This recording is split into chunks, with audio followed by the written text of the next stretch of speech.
Ассалаумағалейкум. Тікелей эфирде қорытынды жаңалықтар. Сіздермен Юлия Кушнарева және Құрманбек Жұмағали. Бүгін көретіндеріңіз. Үкімет өнім өндірушілерге берілетін субсидия көлемін ұлғайтып, тозған жайылымдарды қалпына келтіру мен суландыруға қаржы бөледі. Маңғыстау облысында мұнай ұрлаушылар мен үлескерлерді заржылатқан алаяқтар қолға түсті. Қызыл Жизел балеті ертең Астанаға келеді. Балетті атақты режиссер Борис Эйфман қояды. Қысқы Азия ойындары Қазақстанға жанкүйерлерді ғана емес, жиһанкездерді де жинайды. Нью-Йоркте еліміздің туристік әлеуеті таныстырылды. Мемлекет басшысы Қазақстан Республикасының үкіметі, Қырғызстан үкіметі, Тәжікстан үкіметі, Түркменстан үкіметі және Өзбекстан үкіметі арасындағы халықаралық аралды құтқару қорының және оның ұйымдарының мәртебесі туралы келісімді ратификациялау туралы заңға қол қойды. Сондай-ақ президент ақша белгілерін қолдан жасауға қарсы күрес жөніндегі халықаралық конвенцияны және оған хаттаманы ратификациялау туралы заңды бекітті. Бұл туралы президенттің баспасөз қызметі хабарлады.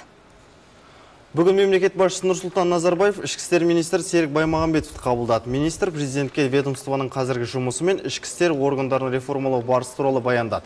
Мемлекет басшысы оған азаматтардың құқықтары мен бостандығын қорғаудың тиімділігін арттыруға, ұйымдасқан қылмыспен, есірткі бизнесмен және заңсыз көші-қонмен күресті күшейтуге бағытталған бірқатар нақты тапсырмалар берді. Соңғы 10 жылда мал бағасы 44%-ға өсті. Сырттан тасымалданатын құс еті 70-тен 58%-ға төмендеді. Дегенмен мал шаруашылығының негізгі көрсеткіштері бойынша 90 жылдардың деңгейіне әлі жеткен жоқпыз. Бұл сала егіншілікке қарағанда техникалық және технологиялық жабдықталу жағынан кенже қалып отыр. Ал мал өсіру ата кәсібіміз екенін және жеріміздің кеңдігін ескерсек, бидай сияқты мал өнімдерінің ірі экспорттарына айналуға мүмкіндігі зор. Жайна Сламбек жалғастырады. 1990-нан 2000 жылға дейін мал басы 56, мал өнімдері 86%-ға кеміді. Етсіз тамақ ішпейтін қазақ баласы етті түсінде көретін дәрежеге жетті. Ауыл шаруашылығы министрінің айтуынша соңғы 10 жылдықта жағдай біршама түзелген. Алайда жүзеге асыратын шаруаның көптігін несіне жасырсын. Бірінші проблема – жем-шөп, азық қоры аз. Екіншіден, малдардың генетикалық әлеуеті әлсіз. Асыл тұқымды ірі қараның табындағы үлесі небәрі 5-6%. Өндіріс технологиясы нашар, ветеринарлық қызмет деңгейі төмен. Бұл қазақты мал неге ауруша? Неліктен біздің елімізде мал эпидемиясы жиі бой көрсетеді? Лицензияттық жекеменшік врачтармен қазір бұл саланы ретке келтіре алмаймыз. Қайтадан мемлекет бұл саланы қолға алуымыз керек. Әрбір ауданда бұрынғыдай ветстанция құруымыз керек. Кезінде осындай болған бізде. Содан кейін Россияда, Россельхознадзорда қазір осындай жүйе, Беларусияда осындай жүйе. Сондықтан бізде соған келуіміз керек. Жүн тері өткізе алмай отырған ауылдағы ағайынның назын жеткізгендерге айтқаны. Өзімізде жаңа өңдейтін фабрикалар ашуымыз керек. Екінші мәселе бұл терінің сапасы. Қолдан соймай, арнайы мал соятын пункттерді союымыз керек. Несиені былай қойғанда, мысалы, мынау субсидия алу үшін біршама құжаттар дайындау керек. Әр бір мекемеден және талай уақыттарын өлтіреді шаруа қожалықтары. Және бәрін толтырып әкелгеннің өзінде де айтатын көрінеді. Барлығы бар, бірақ қазір ақша жоқ. Министр субсидиялардың қазіргі көлемі мардымсыз екенін мойындады. Өнім өндіру ұлғайып келеді, көбейту керек. Ал тозған жайылымдарды қалпына келтіріп суландыру бюджет есебінен жүргізілмек. Біз мына вертикальный дренаждың бәрін мемлекеттің балансына алатын боламыз. Өйткені жердің тұздану мәселесі осыдан пайда болады. Сөйтіп, болған шығын соңғы кезде қарамаған. Екінші мәселе, суармалы жерлерге біз субсидия бұрын бермейтінбіз. Қазір арықты тазалауға, каналдарды тазалауға, коллекторларды тазалауға арнайы субсидия бөлінетін болды. Мал шаруашылығы егіншілікке қарағанда ауыл тұрғындарын жыл бойы жұмыспен қамтиды. Шөл және шөлейтті аймақтарда одан басқа кәсіп те нәсіп те жоқ. Ал еліміздің басым бөлігі шөл. Онда аймақтарда өмір сүретін біздің ұлт.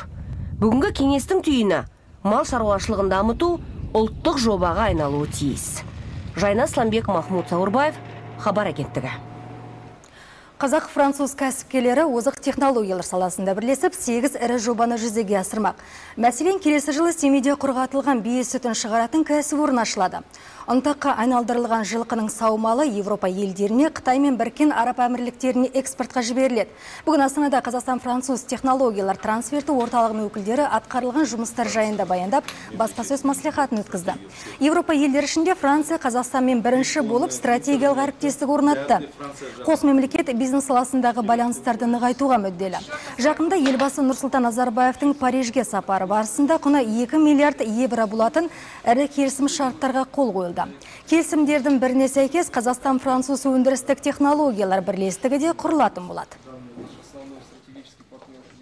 Инновациялық даму ол жаңа технологиямен байланысты. Жаңа технологияны шығару үшін оларға инфрақұрылым керек, көмек керек. Өкімет жағынан, өкімет тарапынан қаржыландыру да керек. Соның бәрін осы Франция үлкен компанияларымен бірігіп, Қазақстан-француздық технологиялық серіктестік технополисті құрайын деп жатырмыз.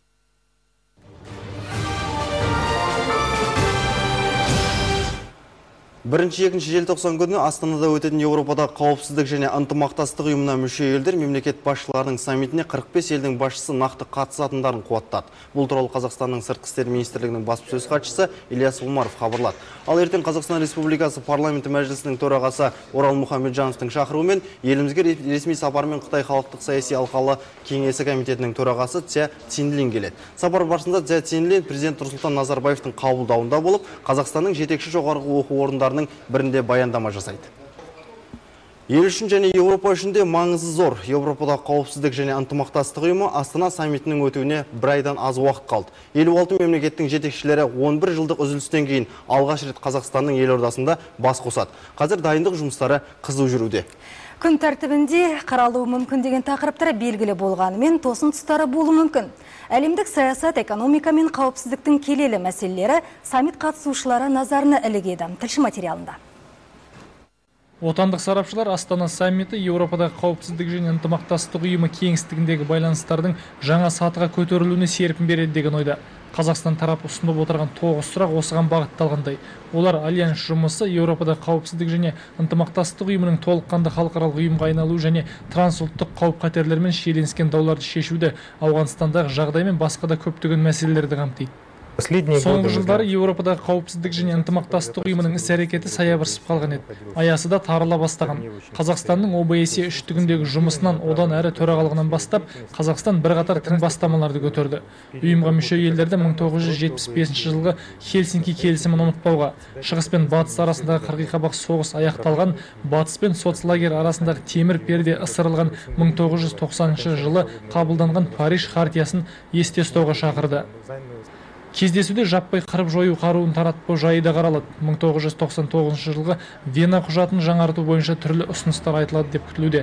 Ұйымның 7-ші саммитінде еуропалық және азиялық қауіп-қатерлерді интеграциялау мәселесі де сөз болмақ. Таулы Қарабақ, Днестр бойы, Оңтүстік Осетия мен Абхазиядағы жағдайларда қамтылады. Сонымен қатар сарапшылар Стамбул саммитінде қабылданған шешімдердің күн тәртібіне қайта көтерілетінін айтады. 20 жыл арасында Қазақстан өзін бүкіл аралық системада өзін орын тауып, тек қана бір жаңа мемлекет қатарында қалмай, өзінің сыртқы саясатын болсын, ішкі саясатын шетелдерге, басқа елдерге көрсетіп, әлемге көрсетіп, осындай үлкен дәрежеге жетіп отырмыз. Мен ойлаймын, осы ОБСЕ-нің 56 елдің арасында бұрыннан басынан келетқан елдер осындай дәрежеге жете алмай, осындай үлкен саммитті өткізуге мүмкіндіктері жоқ болғаны онда ойға толтырады. Отандық сарапшылар Астана саммиті ұйымның дамуына айтарлықтай үлес қосады деген пікірде. Кездесуде әлемдік саясат, экономика мен қауіпсіздік, гуманитарлық салада 15 жылда қордаланған мәселелер шешілмегенімен, оларды жүзеге асыратын ұсыныстар қабылданатынына сенімді. Ұлан Нарынбек, Арман Жанов, Кенже Әміреев, Хабар агенттігі.